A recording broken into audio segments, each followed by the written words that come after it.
Ito na ang mga pandaigdigang resulta ng pulisya ni Donald Trump patungkol sa China. Sinimula ng China ang pinakamalaking pagpapalawak ng kanilang nuclear infrastructure sa buong makabagong kasaysayan ng bansa.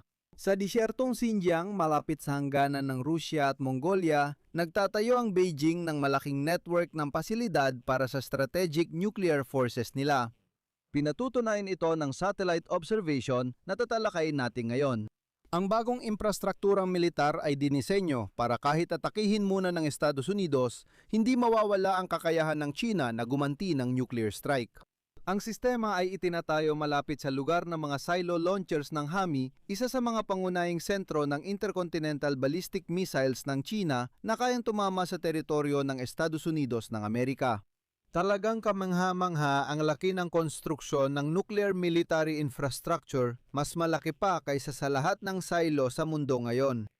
Ako si Alexei Pechi. Tara, pag-usapan natin ang paksang ito. Siguradong may dapat tayong pag-usapan dito. Pero bago tayo magsimula, hinihiling ko na mag-subscribe kayo sa YouTube channel na ito, i-like ang episode na ito, at mag-iwan ng kahit anong komento sa video na ito. Salamat po! Huwag kalimutang mag-subscribe sa Telegram channel kong Pechi News. Nasa video description ang link. Ayon sa Reuters ngayong araw, ito ang kanilang sinabi. Sa isang hiwalay na disyerto sa China, itinatayo ang isang napakalaking military complex na ginawa sa paraang kahit ang unang pag-atake ng Amerika sa nuclear arsenal ng China ay hindi mapipigilan ang Beijing na magsagawa ng ganting atake. Kaya nang abutin ng mga nuclear missile ng China ang kahit anong lungsod sa Estados Unidos na yon. Ngayon, ipinapakita ng mga satellite images ng Beijing ay nagtatayo ng malawak na network ng mga launch pad, bunker at communication hubs sa malapit. Mga hiwalay na nuclear silo kung saan nakaimbak ang pinakamalayong abot ng mga missile ng hukbong Chino. Sa mga larawan, makikita ang mahigit 80 lugar na gagamitin para sa lumalawak na hanay ng mga mobile missile launcher at mga bateryang panlaban sa himpapawid ng China. At ang laki ng konstruksyon ay nagpapahiwatig ng pagpapalawak ng pinatibay na infrastruktura na nilalayong protektahan at suportahan ang pagpapatakbo ng mga nuklear na puwersang nakabase sa lupa ng China. Ang infrastruktura ay itinayo sa napakalaking sukat, sumasaklaw sa libu-libong kilometro kwadrado ng disyerto. Ito ay malinaw na estratehiya ng China para i-diversify ang kanilang nuclear deterrence. At ayon sa mga eksperto ngayon, ang kakayahang protektahan ng kanilang mga silo sa disyerto ang may pangunahing papel para sa layunin ng China na magkaroon ng minimal ngunit kapani-paniwalang nuclear deterrence. Ang polisyang ito ay nakabatay sa kakayahang gumanti kapag unang inatake ng sandatang nuklear ang China.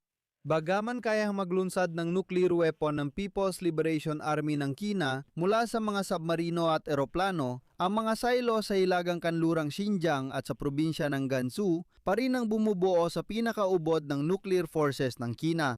At ang pundasyon ng doktrinang Chino ay ang pulisya ng hindi unang paggamit ng sandatang nuklear. Ibig sabihin nito, hindi magsisimula ng nuclear exchange ang mga tropang Chino. Gayunpaman, may ilang matataas na diplomat at analyst mula sa kanluran na nagsasabing maaring gumamit ang China ng nuclear coercion para hadlangan ang pakikialam ng ibang bansa sa isang sigalot tungkol sa Taiwan. Mahalaga ang puntong ito, babalikan natin mamaya. Paalala ko lang dito na ngayong buwan, binalaan ng leader ng China na si Xi Jinping si Pangulong Donald Trump ng Estados Unidos na hindi magiging tama ang, ayon sa kanya, ang hindi pagkakaunawaan ng mga bansa tungkol sa Taiwan na itinuturing ng China bilang teritoryo nito ay maaring humantong sa mapanganib na sitwasyon at posibleng digmaan. Narito ang revelasyon sa puwersang nuklear. Ayon sa mga eksperto, ang bagong infrastruktura sa disyerto ay nakasentro sa 28 gilid na gusaling itinayo sa nakalipas na 6 na taon sa silangang Xinjiang. Matatagpuan sila sa timog kanluran ng mga nuclear silo ng HAMI. Ang isa ay mga 140 kilometro ang layo at ang isa pa ay mga 230 kilometro. Ipinapakita ng mga satellite image na sa loob ng mga octagonal na gusali ay may mga tirahan para sa mga tauhan at malalaking kagamitang militar. Nasa gitna ng complex ang pangunahing gusali kung saan naroon ang pamunuan. Napapalibutan ng mga gusali ang gitna ng complex kung saan nakaistasyon ang mga sundalo. Ang ikatlong antas ay maaring nakalaan para sa pag-iimbak ng mga kagamitang militar, kabilang ang mga launchers. Sa paligid ay may ilang pansamantalang gusali at 12 ng mga sasakyang militar. Sa magkabilang gilid ng mga ito ay may mga nakabaluting bunker at pinatibay na mga imbakan ng armas, pati na rin mga paliparan at mga sanggandaan ng riles na naguugnay sa mga octagonal na complex sa mga silo ng Hami. Makikita sa mga larawan na nitong Abril at ngayong buwan ay may pagsasanay sa hilagang bahagi ng octagon gamit ang malalaking kagamitang militar. Sentro ng complex, makikita sa bagong larawan ang malalaking tolda at nakatagong launch pad. Ginawa sa disyerto at ang ilan dito ay may anti-aircraft missile na baterya. Gusto ko lang ipaalala na noong Setyembre ng nakaraang taon sa parada sa Beijing para sa ika-80 anibersaryo ng pagtatapos ng ikalawang digmaang pandaigdig, ipinakita ng militar ng China ang sandatang kayang magdala ng nuclear warheads. Kasama sa mga ipinakita ay ang mga intercontinental ballistic missiles na nakabase sa silo at track.